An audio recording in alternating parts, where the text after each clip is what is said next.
Felipe down here. That's 4 wins for 4 provinces at the weekend, and Leinster top of the conference. Is that because the Irish teams are just so good, or do you think introducing stronger competition down the line is necessary? No, well, I don't know if the Irish teams are so good or not. At the moment, I think we are. It's what it is, and I think they were hard and well worked victories. It's not that it's been a walk through in those games, and it could have gone. It could have been at least two out of those four. It could have been lost, So. I don't see it that way. Now the Pro 14 is what it is. It's getting better. I think it's a great competition, and it's and this period is a great period because you get as many guys get that opportunity to play, and it shows a bit of the depth of the squads and how you're working with all the upcoming players, and it's a very important period for development as well. Yeah, I suppose Sheehan would be a good example of that.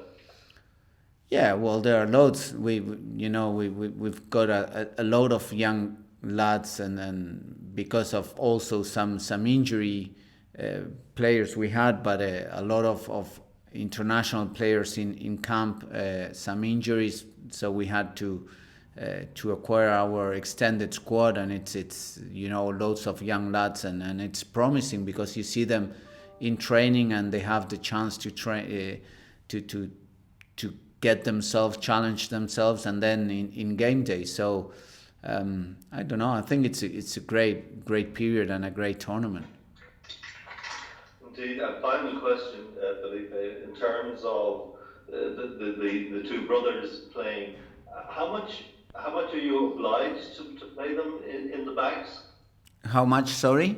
How much are you obliged by what's going on in Irish rugby to play them in the backs?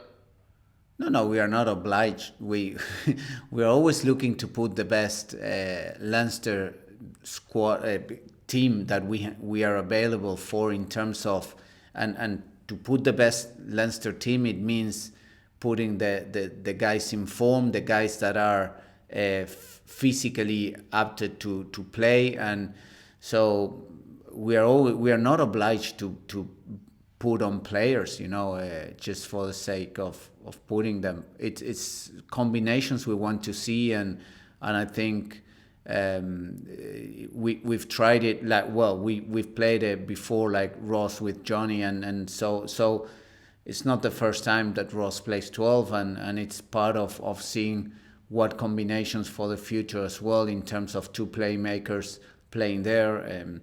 We also had some injuries, and so it's all like a puzzle you have to be making every week. And it's not just saying that we don't take from anyone like that we have to play certain players. It's our decision, and obviously we make ourselves accountable for the decisions we make.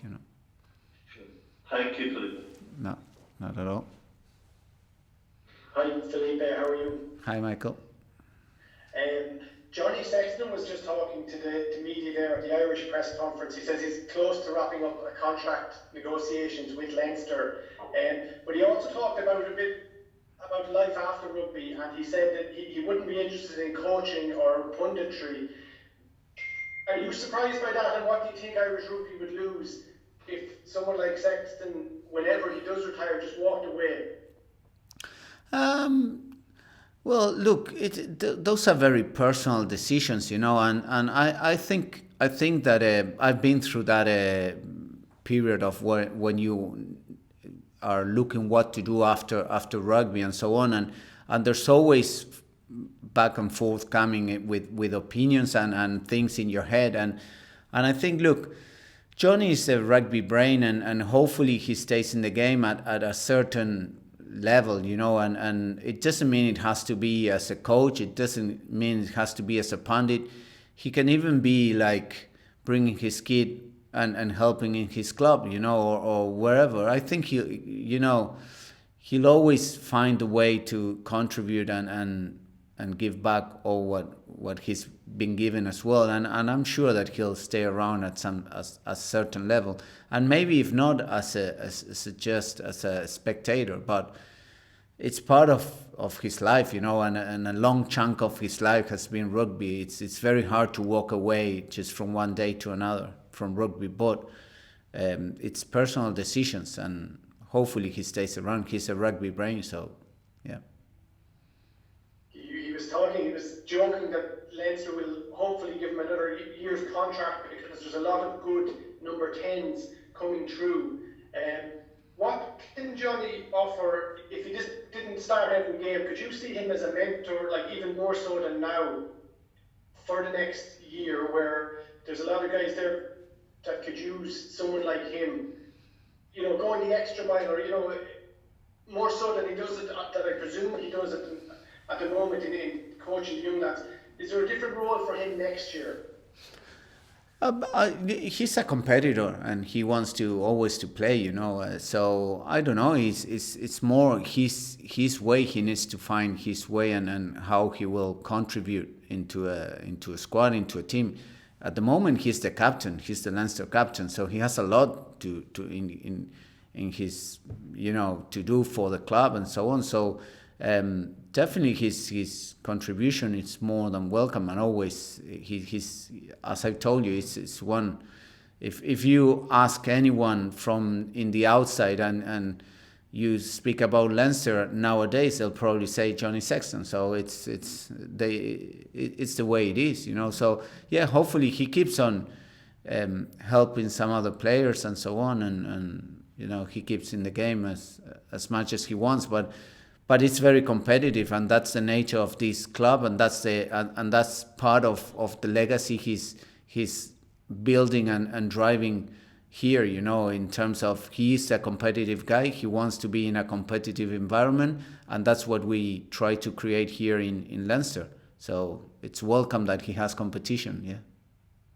I might just finish by asking you about Harry and Ross. Is there a different dynamic, or do you have to treat those two players differently if it was just two normal guys competing for one position? But because they're brothers, is there any way you treat that differently? I mean, it must be the sibling rivalry or natural things like that, and there's family to take into consideration.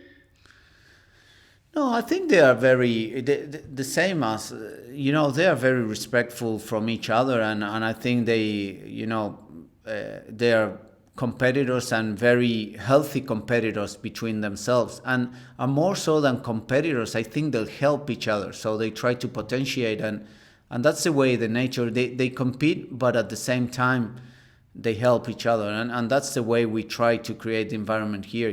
Like, you have to compete obviously for a position, but also understand that it's the way it is, and when someone is picked, you do the best for him to succeed, because it's at the end of the day it's Leinster succeeding. So no, we don't treat it differently. Actually, I think it's a very healthy competition. Yeah.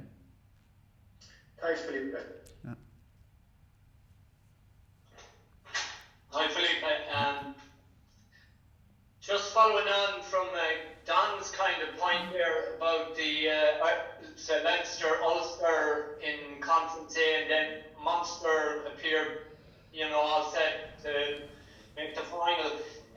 How much would you look forward to South African teams coming in, and maybe possibly an Argentinian team, as is being speculated in the media, into the Pro 16 whatever?